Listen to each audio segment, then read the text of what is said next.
So we're okay. No echo. So that's good. That's good. Thank Welcome. you, guys. Thanks, guys. Thanks for listening out for us. There's Sue. Hello, Sue. Hi, How are Sue. you, Welcome. darling? Welcome. So just a little whisper of the anxiety, Yes. but not enough to... Not enough to make me go, I need to be aware, and I need to be on top of, and I need to be doing what helps me. Okay, brilliant. Okay, let's knock off then with what we start with normally.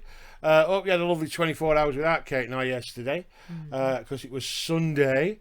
I want to kick off with the joy. Anybody had any joy in the last 24 hours? I want to talk about joy within our crew. Anybody?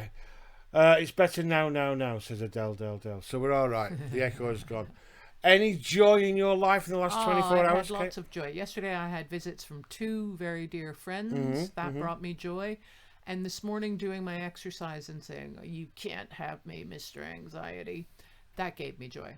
So yeah, so it's good. So beat it and fight it. Beat it and fight it. And, it's like I'm 30 years in. I know the demon.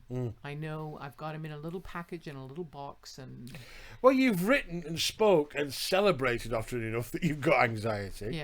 Yeah. So you should be able to deal with it. Well, one would hope. One would think. But Okay. the lessons, it's a funny one. You need to learn lessons so many times. Yeah, absolutely. And I'm still learning, but I really have the anxiety as an entity unto itself that I go into battle with.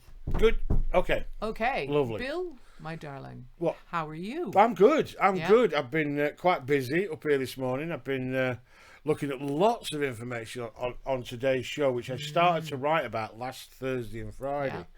And I've concluded it today, and we've done a little chat about it. Obviously, you called it the other day rehearsing. We don't rehearse. We just talk about things that we might... Yeah.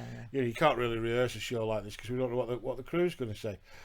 My joy, basically, was seeing a couple of nice people yesterday and seeing the joy on your face when those people were there. And also, last night after my son, he had a very long working day, bless him. Long working day, and he came downstairs, and then I'd made him a bit of dinner. I warmed his dinner up for him. You were upstairs reading, I think, and we shared half a movie together. I didn't know that. Yeah. And it's probably not the worst film I've ever seen, but possibly one of the top 5 bad movies I've ever seen. I don't want to name and shame it because a lot of people might like it. Yeah, go on. I'm not going to name it. Yep. You'll never get it out of me. I can tell you what the other 4 are, but I will not tell you what this one was. So sharing half a movie with my son was quite nice. Oh, lovely. And having a cup of tea while he was having his bottle of It's funny how you can live with somebody and not really visit with them. You just pass, and even if you eat at the same time, you're watching TV at the same time. It's quite because nice he'd been so focus. up and wired when he worked because he's an online sportscaster. And he was so wired, he just needed to chill. So when he finished, he went for a walk. He did indeed. And he had a nice 2.5 mile, 3 mile walk. Then he came back. Then I made him his dinner, warmed him his, and then he had his dinner, sat and watched half a movie. I think he had half a bottle of beer. Right? I don't think he quite liked it. Then I went to bed, and he came to bed about, an hour later after the movie had finished. Yeah. Very good for his mental health. Got lots of joy happening here. Janet says, my joy was my cousin coming to see me next Monday from Bingham for my birthday. Fantastic. Deborah says, my joy, Jamie came and took me to Whitby, then to Bridlington. We had a good day. I hope you had fish and chips. Wow, that's a lot of driving. You can't go to Whitby and Bridlington and not have fish and chips. We went to Bridlington for our wedding anniversary, and I did have fish and chips on the evening of the meal. We did. We did indeed, yeah. Ailey said, my joy, got the in-laws shopping done earlier, so now home and able to watch YouTube. Bless you, Hayley. Thank you for saying so. Adele, my joy was being close to getting my target with my fundraiser next month. Adele is doing Brave the Shave. She is. She's having all her hair cut off, which is quite long at the moment, about 14, 15 inches long, and she's going to give all her hair to the Little Angels. Wigs for Kids. Brilliant. Paul, my joy is sleeping and when he will need changing, feeding soon. Paul is a new dad. Oh, that's so sweet. I have seen pictures of... He is. You think my kids look like me? You should see Paul's son. Spitting image. Excellent. A little tiny Russian doll of Paul, so you know where he came from. Brilliant. Okay, so that's all the joy sorted. If anybody else has got joy coming in, please tell us. we are going to be talking about a subject today that I've wanted to talk about and touch on for at least 2 or 3 months. Today is show 81, 82 or 83. Something like that. Show 83. We're 17 shows off 100, and I wanted to try and get this one in before the 100th show. Couple of joys. Went to Dawson. She cooked me my tea, says Wendy. And Sharon says, my joy, my dear friend, making me some planters from his garden. That's very kind of him. Brilliant. Random acts of kindness and joy. All at the same time. So, yeah, we're 17 shows off 100. So I wanted to cover this before we actually, either within the 100 show or before we get to 100. Yeah. And I want to do it today. I want to look at men's mental health. We've covered depression. We've talked about it. We've covered anxiety. We've covered self-harm. We've covered personality disorder. We've covered the crystal swinging side of mindfulness and well-being. I want to have a good old black and white look at why men suffer with their mental health and they tell nobody about it. Bang, black and white. Therein lies the tale. Straight. They tell nobody about it. Straight down the line. So I don't want to jump. We've got several pages of research that Kate and I have done. Kate and I ran away, did separate research, then we came back and did research together. I really want to touch on men's mental health. The reason being, my dear friend who I was at school with, his name's Don, it was a celebration this weekend of his son, Scott, who 3 years ago took his own life. 32, got everything to live for, and took his own life. Yep. And that kind of triggered me into thinking, why? We need to talk. Yeah, we need to talk about it. So to kick us off, here's a bit of research. I went to Dr. Google, as we always do, As Kate. we always do. Went to Dr. Google, who then took me to Professor Wikipedia, who then sent me to, again, another professor, Professor NHS, who took me round to a counsellor called the Samaritans. The Samaritans, fantastic source I of went all to information. and I got onto them and I spoke to them and looked at all the research that they've been doing over the last, I can't remember how many years they've been going, but they've really focused this last few years on men's mental health. Yes. And because we are slowly coming out of lockdown, there's been a lot of men locked in during lockdown that may be having some problems right now. So this is one of the reasons I wanted to look at it. In England, 1 in 8 men have a common mental health problem. 1 in 8. However, men are very reluctant to seek support for their mental health or disclose their mental health to anyone, including their loved ones. Right? Or perhaps especially their loved ones. Especially their loved ones. This is straight from the Samaritans website. Right, 1 in 8 men who have mental health problems don't tell anybody, not even their wife, cousin, friend, anybody that they are in love with. It's a real suffer in silence kind of thing. It certainly is. Yeah. It certainly is.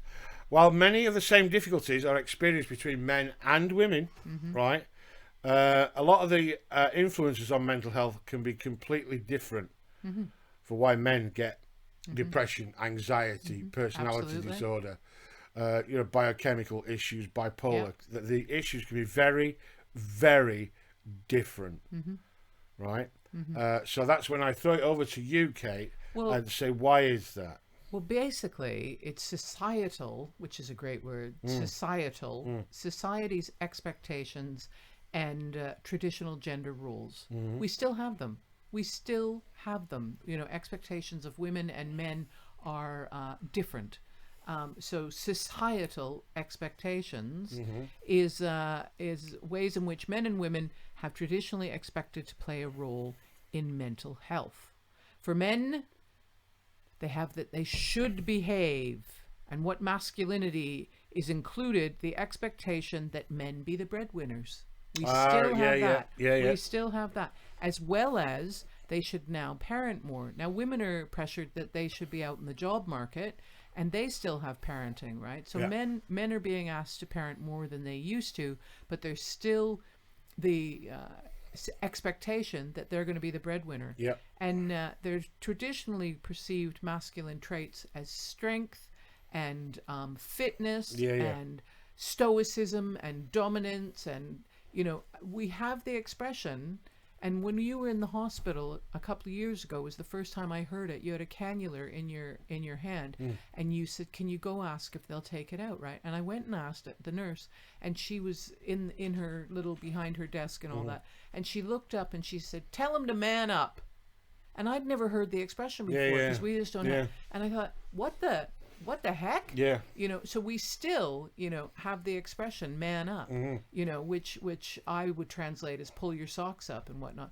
But men are still expected to be strong. Well, it was hurting me hand. I know it was. Well, she told you to man up. It wasn't coming out, and you were to man up. So you can understand that. Interesting enough, there's a guy in the next bed to me who was in agony, right? And I said, "Do you want me to call somebody for you?" He'd got problems downstairs, right? Yeah.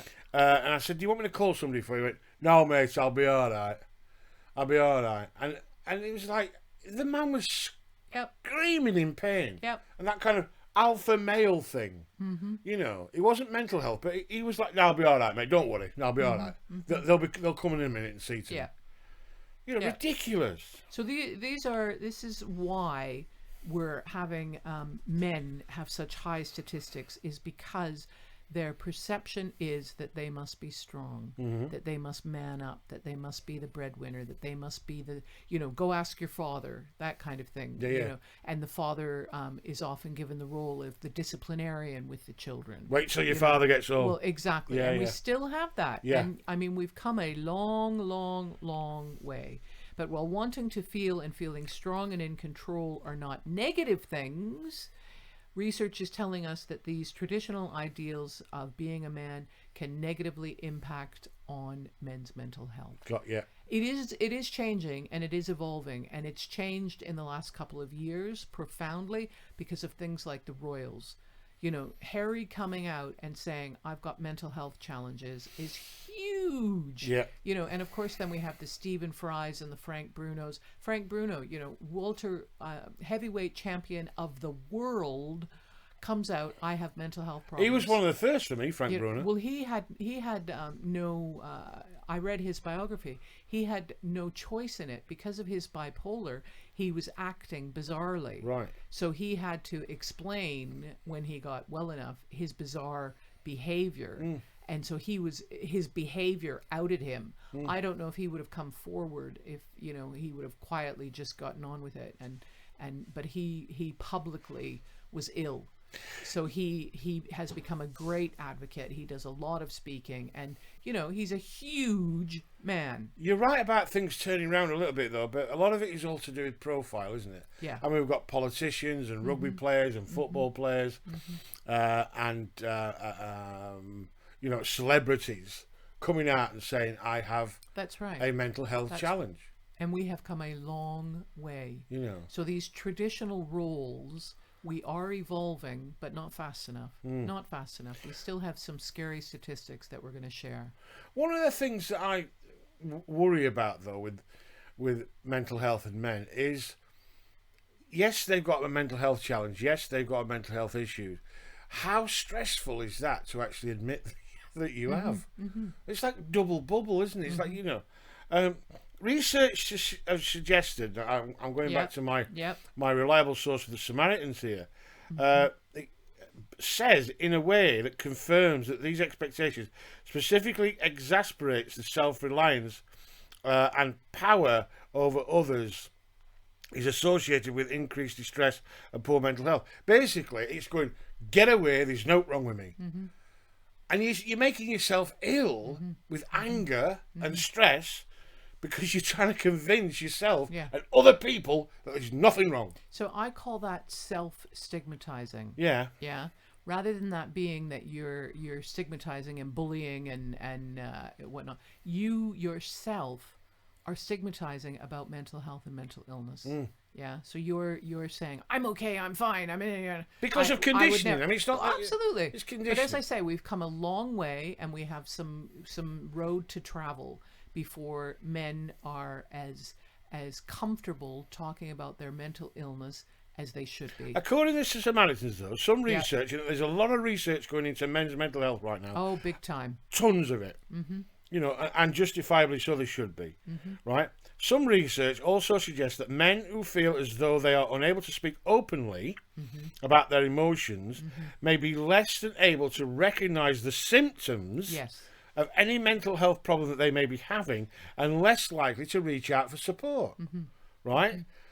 We've got to be strong. We've got to be brave. We've got to be the alpha male. We've got to look after the tribe. And depression is just not an option.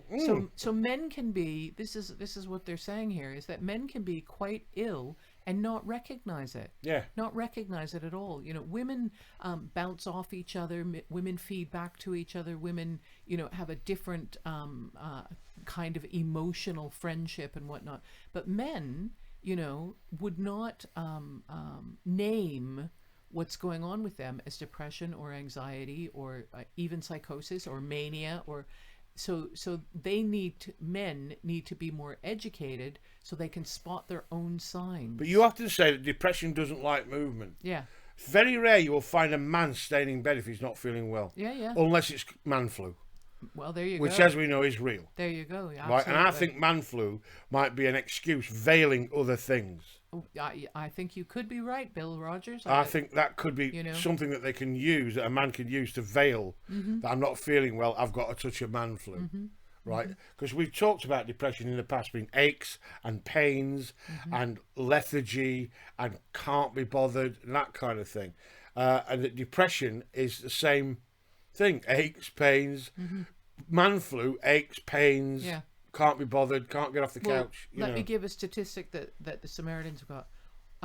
People accessing psychological intervention, right? Only 36% are men.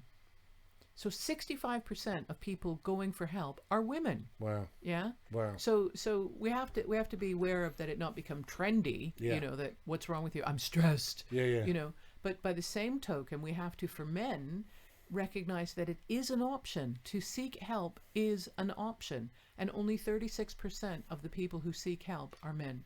So we've got to have it a little bit higher, that you will go for help, that you recognize the signs, and when you recognize the signs, you don't stigmatize yourself out of the ballpark. Yeah. That you are unwell and you need help.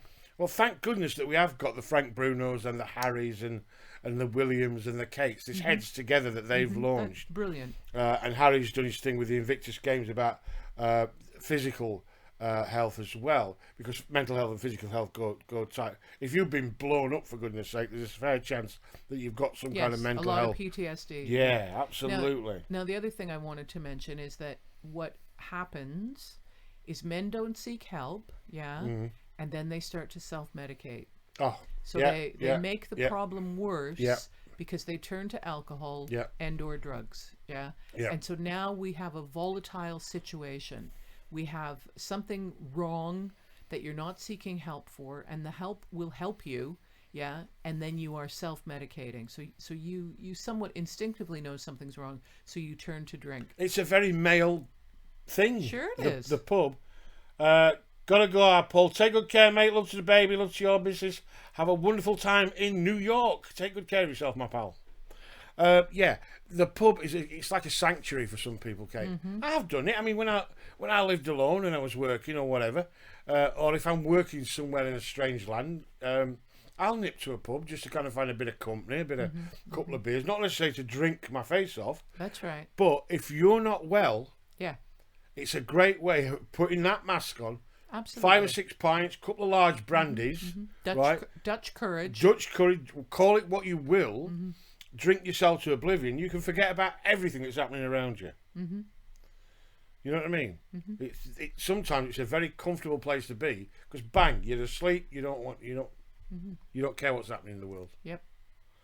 Please go on. Sorry. Well, it says, however, there is research to suggest that men will seek and access help when they feel that the help being offered meets their preferences. So we have a little bit of research that's telling us that these preferences have to be easily accessible, meaningful, and engaging. That men aren't going to go for help unless it's good help, unless it suits them. It suits them, unless it meets their criteria. Right. You know, and there's a little bit of research out there that's telling us that men in need are quite fussy. Incredible. So this is another reason why I think that's the lack. I think that's because it's a lack of trust. Well, sure. I think they don't, because they don't know the system. They don't trust the Yeah. system. Well, exactly. It's as simple as that. Exactly. So we have all sorts of reasons why men are not seeking help, and we will be talking about why that's a volatile. That's a mix of not good. Not it's volatile. Volatile is the right word. Yeah. Ferile, volatile. Call it what you will. Yeah. It also suggests that because it's a very male thing what I'm going to talk about now, and I don't mean to generalise, that a vast majority of prisons, right, there's a lot of men in prisons, and mental health problems in prisons right now are pandemic, right? Locked up 24/7. You can imagine what people are going through lockdown here. Could be a very similar situation for some. A lot of prisoners now are turning to self-harm, because when they get self-harm, they get Attention. help, right? They get medication or they get psychological support. But what is on the increase are mental health problems in prisons. And the increase is the support that they are crying out for. That's psychiatry or counselling or one-to-ones. You know, it's on the it's climbing like mad in prisons. And in 2017, this is a true fact, again, this is from my friends at Samaritan, in 2017, there were 5,820 suicides in this country. In Great Britain. In Great Britain. Right, in Great Britain. 75% of that 5,720 were men. That's right. 75%. And the statistics for 2019 and 2020 are the same. That 75% of suicides are male. And men under 50. Yes, it's the number one cause for men dying under the age of 50.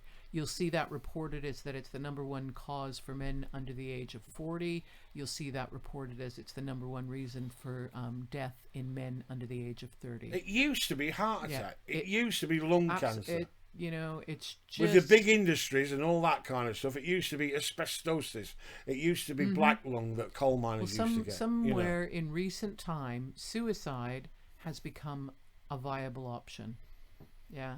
So men are finding themselves in the brick wall, in the tunnel, in the darkness, in the I have no options, in the horrendous feeling of the world would be better without me. That's the thing. You know, my family would be better without me. That's the thing. My friends, they would be better off without me. So not just that my friends don't care, but they report, you know, those who have attempted suicide or those who are suicidal, that you just get to a place where you truly believe the world would be better without you. Oh, incredible. So it's a huge statistic that 75% of suicides are men. This is why we do these shows. Indeed, just to kind of highlight and well, you know, if somehow somebody listens to us and, you know, is male and has been worrying about themselves or wondering about themselves, right, is to seek help. And we'll talk about that help in a bit. Go on, carry on. There are higher rates of suicide in minority communities. Yeah. There are higher rates of suicide in gay men, war veterans, Black and Asian minority ethnic groups, and of course,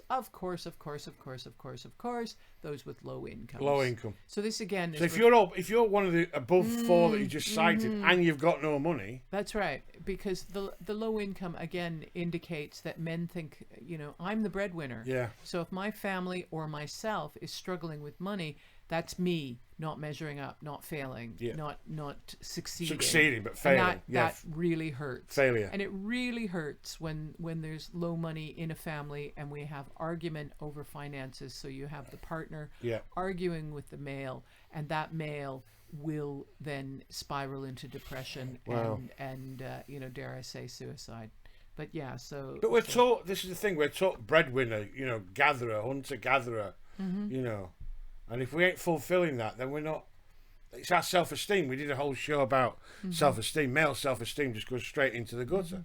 Well, and what they say is that as these symptoms are on the rise, what happens is you get, here we go, socioeconomic hardship, unemployment, underemployment, relationship breakdown, and lack of social support, all of which are contributors Yeah. to mental illness. Yeah. And that you're not wrong with any of those. So we have some organizations that can help. Okay. We've been on, that was my job to research that, right? I have a list, comprehensive. I'm not going to go through them all. But of course, the Samaritans are a great source. Great resource. Great resource. There's a fantastic organization out there called CALM, CALM. CALM. Right, Campaign Against Living Miserably. yeah, I love it. That just I love says it. it all. That Yeah. just says it all. And they work with youth, and they're all about prevention. Yeah. They're all about prevention. So there's a men's mental health forum. There's locally we have the Managed Care Network, which is a network of mental health organizations. Great network. Overseen by the Lincolnshire Partnership Foundation Trust. Yep. We have Shine, which is a great signposting organization. Yeah.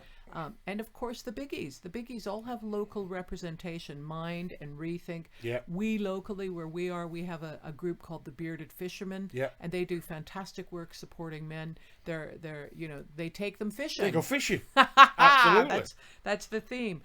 There's Man Shed, which Yeah, is Man Shed. national.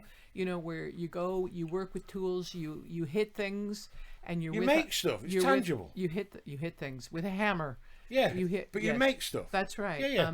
There's an organization called No Panic, which is kind of self-explanatory, that if you're panicking, come to us, we can help. Yeah. Add Action if you're drinking too much. Yeah, or you're, definitely. The Definitely. volunteer center services, if you can afford it, there's places like the Priory that specialize in men's mental health, and they recognize that you can't just treat people the same. You have to treat people with what their demographic is, and so men have a completely different take on mental illness than perhaps women. Yes, my love. Well, Kevin says he's had mental health problems since 2018. What you say, I had many treatments, full everything treatments.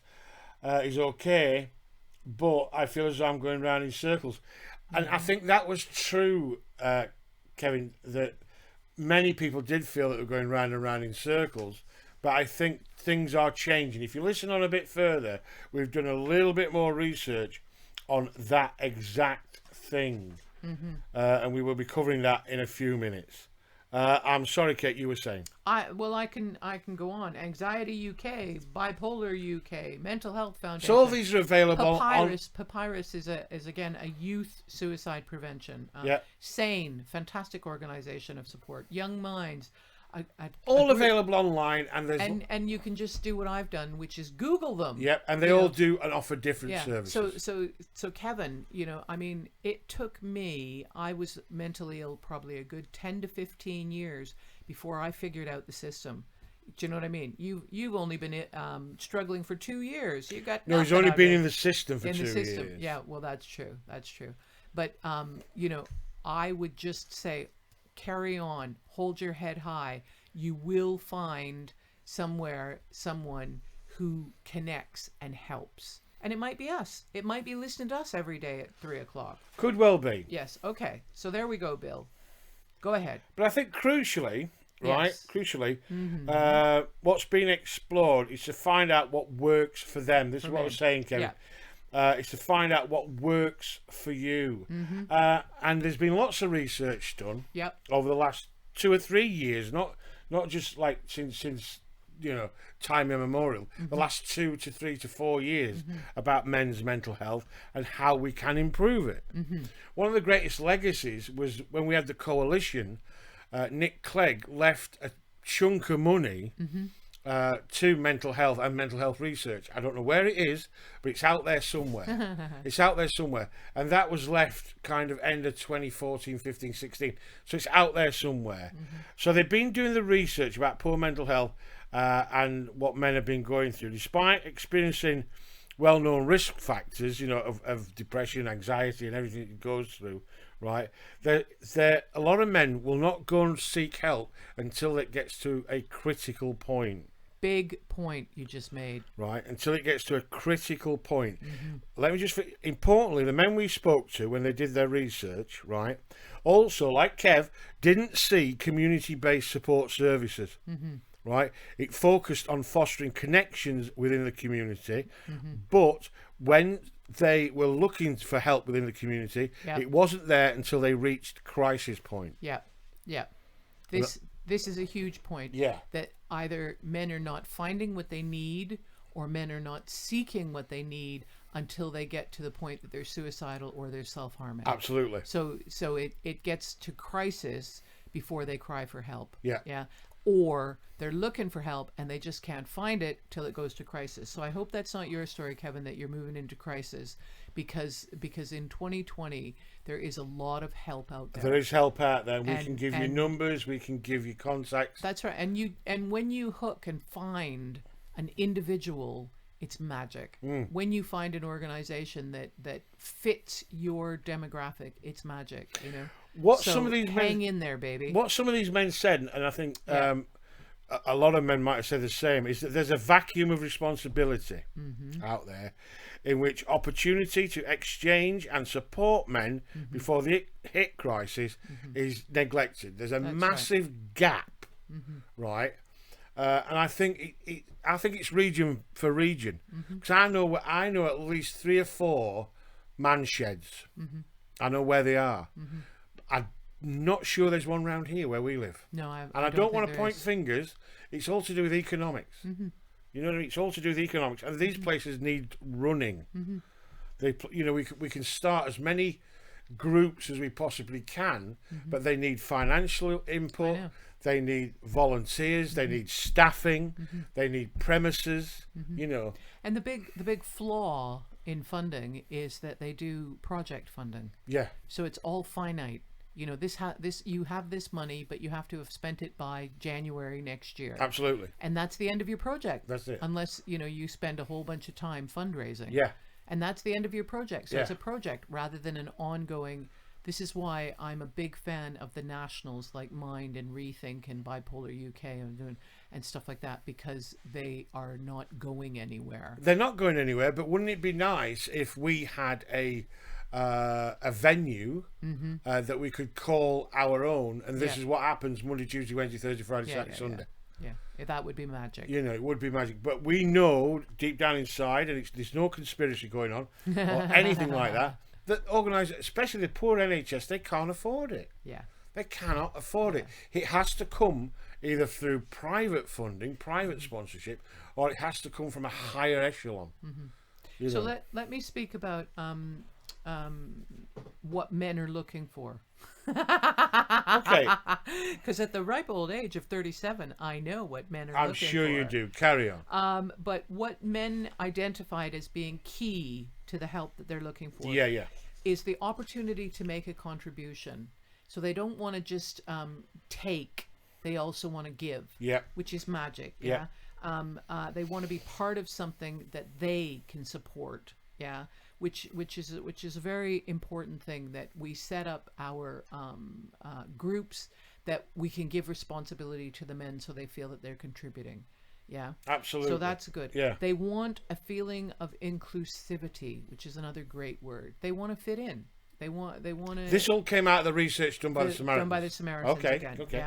And they like the idea of working towards goals communally, together. Right. That we're going to build something together. You know, metaphorically build and literally build. But they like working toward a goal, a tangible, as a team. So we're having a parade. Jack's going to drive the truck. That's right. Bob, Steve, I've got my role. And Brian are going to build the floor on the back of the truck. You're on electrics. And then Bill and Dave and Brian are going to be there. Well, it's true. If you look at you know, the building trade, which is very male dominated, right?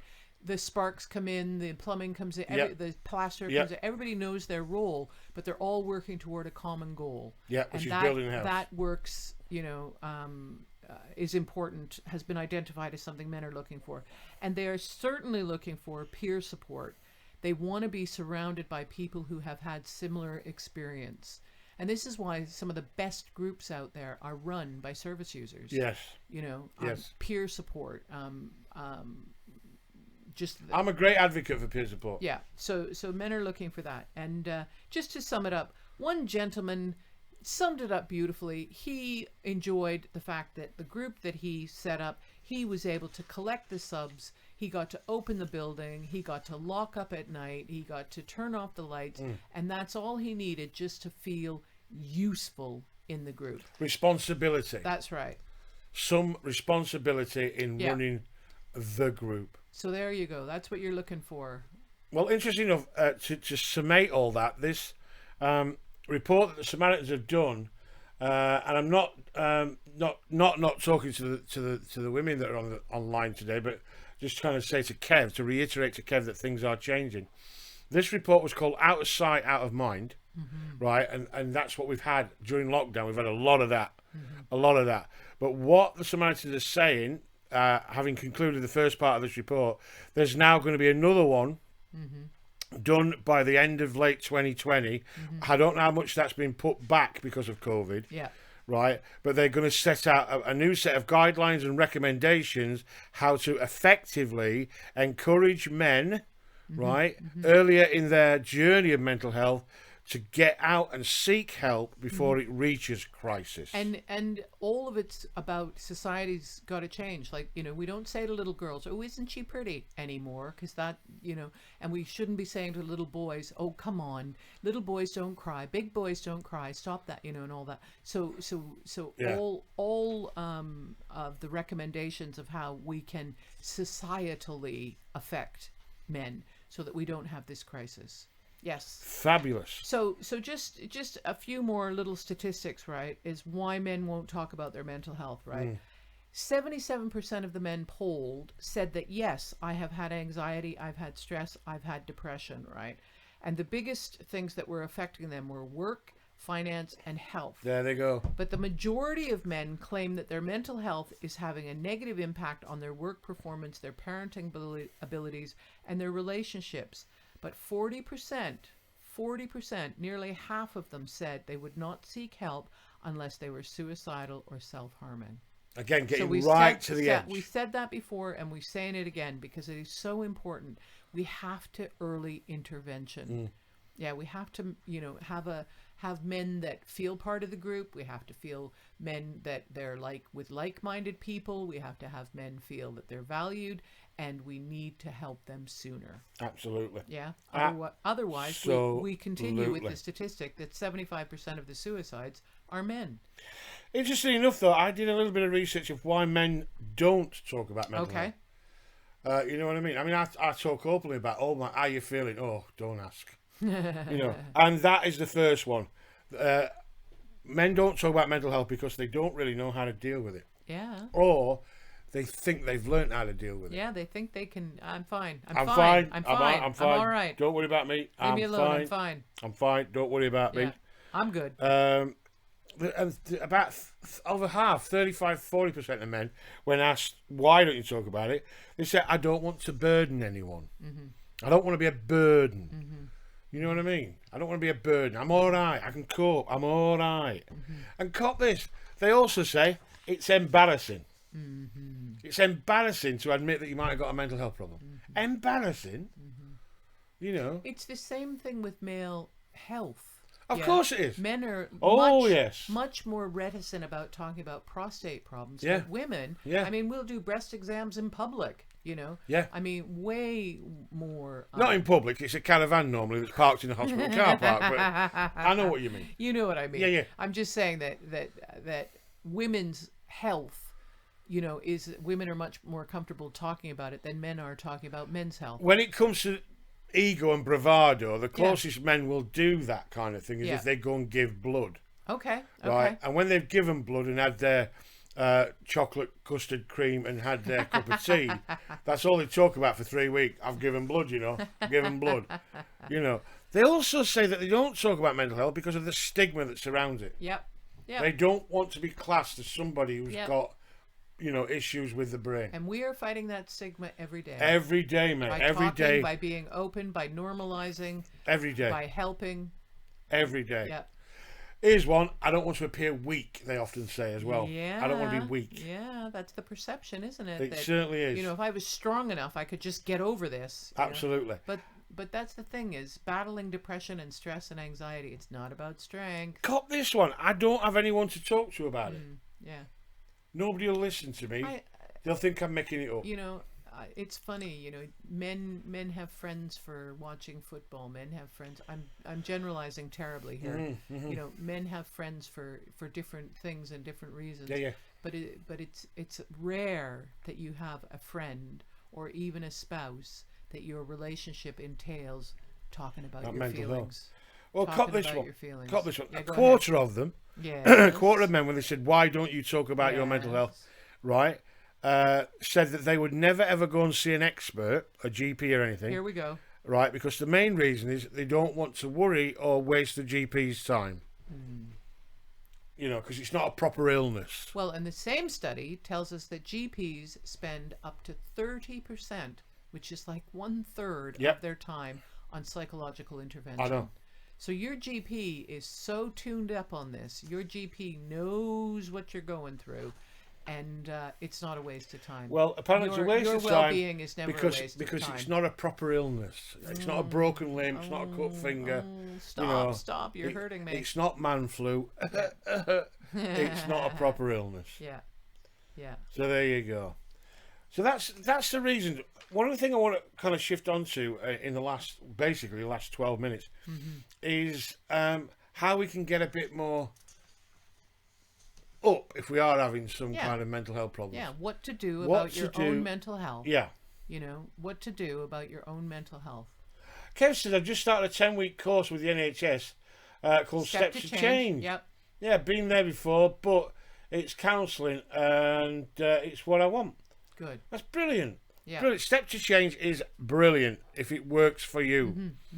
Take from it what you will. Yeah. Again, the big challenge is that all their courses are finite, 10 weeks, and then you're done. But so you know that's the. But that may get Kev kickstarted into doing something that we're about to talk about now, Kate. Having lost 3 minutes of the 12 minutes that we had. Basically, these are things that you can do to get yourself going, because we've said the biggest killer of men under 45, or that area 50, is suicide. We've got 6 things here to help you kind of get a handle on what you might be going through. And if Kev does that 10 weeks, this may springboard him into these. Into healing and health. Yeah, That's go on then, Kate. Brilliant. Kick us off. Okay. This is about using the internet. Yeah? Yeah. Now, people have talked about, oh no, the internet brings you down and the internet upsets you and all. Yeah. The last study that was about that the internet might cause depression was in 1998. Since then, all the studies have said, you know, when we weigh up the chips, the internet is a good resource. And one of the best resources for men that men report that they get and that they like is anonymous chat rooms. So there are some chat rooms that you can go to where you know people and you see people and you are identified. But apparently, according to the research, men like to go and talk and not know who they are. So anonymous chat rooms. So the internet is a great resource to improve your mental health. There's also an app out there. It was launched this year, I think. And again, it's an anonymous chat, you talk, and it's peer-to-peer support. That's right. So you can put your message in. You put this number. I don't know what the number is, but you will find it on the internet.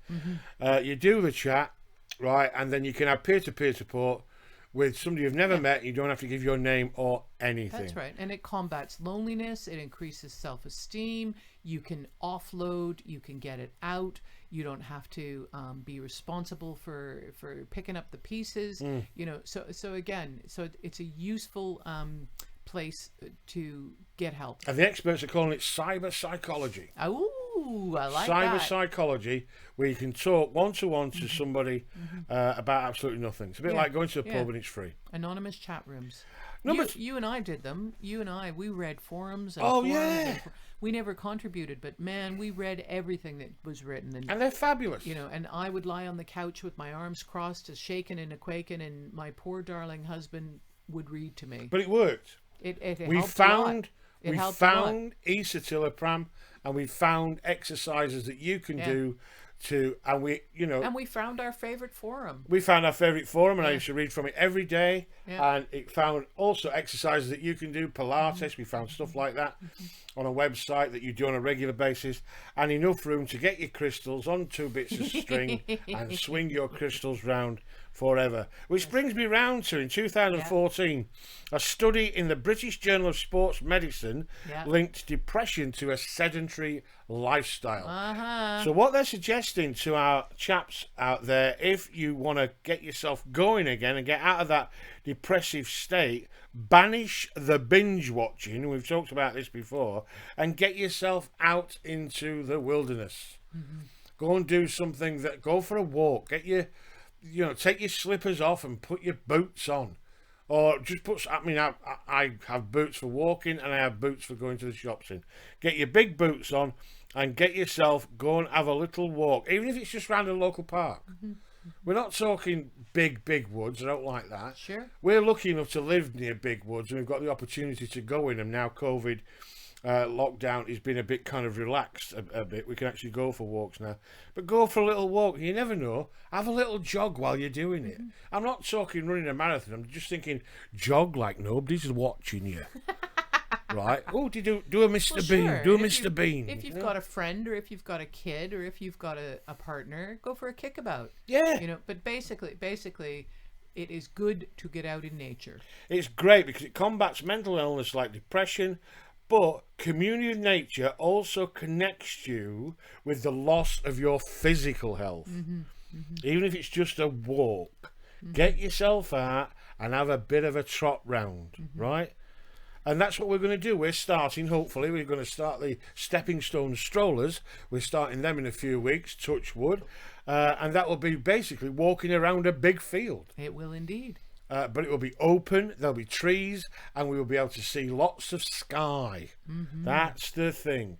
Get yourself out, get yourself having a little walk. Phone a mate and do it. Get on the internet, get social, get on Facebook, and join a group, join a club. Get yourself out and get walking. Sky, I'm coming back to that one. I have, since lockdown, I've been going out on the garden and lying on the grass and looking up at the clouds. And it's fantastic. You cannot look at the sky and feel depressed. Even I'm on a glad dark you're day. doing that, because every time I look out at the kitchen window, I keep thinking you fell over. But you haven't. You're doing it on purpose. I'm doing it on purpose. I'm communing with nature. Yeah. Tell me about the next one on your list, because it's right up your street. The next one we gave to Kate to present. Right up your street. They've put it in this thing that we're looking at is get your zen. Get your zen. And what they're talking about, once again, is the power of reflection, the power of meditation. Well, it says here, look, it says, hold on to your New Age scoffing. Don't scoff the New Age. No scoffing, Bill. Yeah, go on then. And some men are more likely to scoff. But this, again, is breathe and listen to your breath, and in through the nose and out through the mouth. This is about standing up tall and feeling like a string is going up the back of your head. This is about finding yoga on the video. This is about putting your timer on for 10 minutes and going to YouTube and punching in meditation music and listening to it. And this is just about 10 minutes of sitting That's still what it says here, 10 and minutes. being quiet. 10 minutes. Can replenish and can reset you, and I cannot say enough about it. Meditation. And then read up a little bit with the experts and whatnot, how they talk about distancing your thoughts and being neutral, and one of the great things about Buddhism is that they recognize that negativity is part of life. And you have to live with the negative. So it's not about banishing the negative. It's about living with the negative. Yeah. So anyhow, get your zen, baby. Well, it's when they say things like, if you do it for 15 minutes a day for 8 weeks, right? If you are on antidepressants, there's a fair chance that after that 8 weeks, you'll be able to reduce them or come off them completely. They do say that. They do say that. As long as you keep it up. Well, yeah, and the discipline is to do it every day. And I'm not talking, they talk about exercise 3 times a week. No. I exercise every day. I know you do. Sometimes twice a day. Because it lifts my mood. And so, and I'm not an addict, and I don't overzealously do it. I just do a pedestrian level of exercise every day, and I meditate every day. We have a gym near us, and they do spin classes at 6:30 in the morning. They do indeed. And then they do another spin class at 7:30. And some people do both classes back to back. And spin is like cycling really fast. Endorphin junkies. Yeah. And then they do another one at 5:30, and they go back to that one as well. Here's one that I like. This suits me down to the ground. Is get a little hobby. Get yourselves a little hobby. And it says, this is true as well, from the Samaritans website, do a bit of woodworking, or no, this is actually from Men's Health, this particular. This is from Men's Health. Do a bit of woodworking or learn to play the tuba. Now, luckily enough, I do both. I do play the tuba, and I do like a bit of woodworking. I learnt to my first instrument, in fact, that I started learning to play when I was 11, and I've still got one that I've not picked up for a while. So I will be doing that. But basically, whatever you do for your hobby, do it with purpose and meaningfulness. Go into it all guns a-blazing. And if you want to build up your bulk, build up your bulk.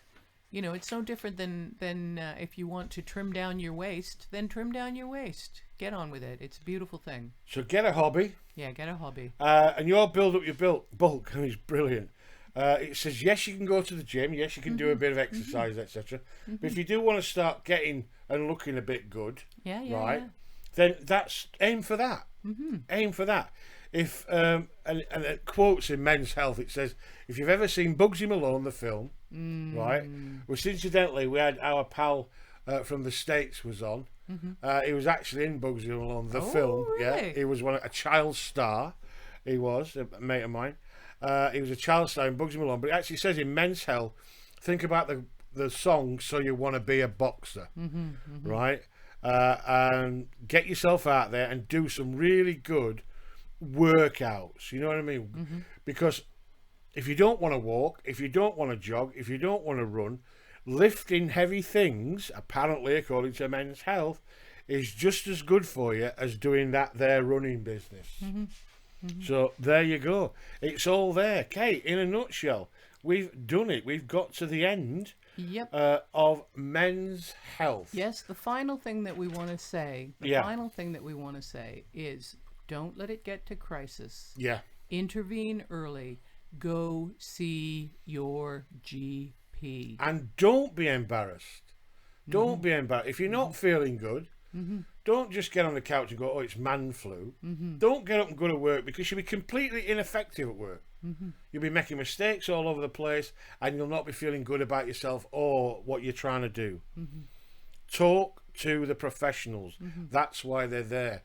Interestingly enough, the stats that Kate and I have looked up over the last few months regarding lockdown and being in the house, there's less people seeking psychiatric support than there were before lockdown. Yeah. And I think there's going to be a bit of a rush when everybody decides that they're not feeling well. I think the GPs are going to be inundated. But for your own mental health, and Kev, whatever courses you get offered, mate, do them. Do them, because they are there to help and support you on the road to recovery. That's right. And there's nothing better, in my opinion, than peer-to-peer support. Talking to people that have had some kind of issue, or they're going through some kind of mental health journey themselves, because they fully understand. I haven't, but I have lived and worked with Kate for over 26 years. So I think I'm a little bit of an expert on what Kate goes through. But as we keep saying, Kate and I are not experts in anything other than what we already know about, which is Kate's journey of recovery and my care and support of that. But having said care and support, if there's anybody out there suffering, or you know somebody who is, tell them, get some help. What do you reckon, Kate? That was a good speech there, Bill. I feel I should applaud. No. You're all right. You're all right. Crew, what a fantastic, fascinating hour again. Thank you very much for being there and listening and giving your feedback and being honest and open with us. Kev, I hope it works for you. You know where I am. You can get me on Facebook. You can get me on all sorts of social media, Twitter. We've got several Facebook pages for Stepping Stone. If you've got any questions, we'll try and answer them for you, Kev. If you've got any ideas for other men, let us know, and we'll speak to you soon. So, ladies and gentlemen, everybody, have a wonderful tomorrow or tonight. Big wavy. Yeah, wavy. We will see you tomorrow. When we're going to be talking about all things. You'll have to wait and see. You'll have to tune in, as You'll they have to say. tune in. I think being in lockdown is like being in your own safe bubble. I think you're right, Hayley. And I think when lockdown is fully opened, we're going to be not really sure what's going to happen. Have friends that have been through it. They help. Good lad, Kev. We are there for you. It's called peer support. We're your mate. And we'll chant. Kev. We're your mate. Okay, this is a Big Yorkshire Pudding saying thanks very much. We will see you tomorrow when we're going to be talking about... You'll have to wait and see. And my pal? Beautiful. I'm Kate the Great, the crazy Canuck, saying ta-ra. That was really good. That funny voice. I think you'll have got a laugh with that. I quite like, and I've just organized my papers like a good news yeah. you know, as they do, as Yeah. the credits roll. Well, as the credits roll, Yeah, don't forget to look good. at your desk for no apparent reason at For all. no apparent reason. No, look at a part of your desk where there's nothing. So we will see you tomorrow, guys. Yeah. It's been lovely. Ta-ra. Say ta-ra. Ta-ra. That'll do. That'll do.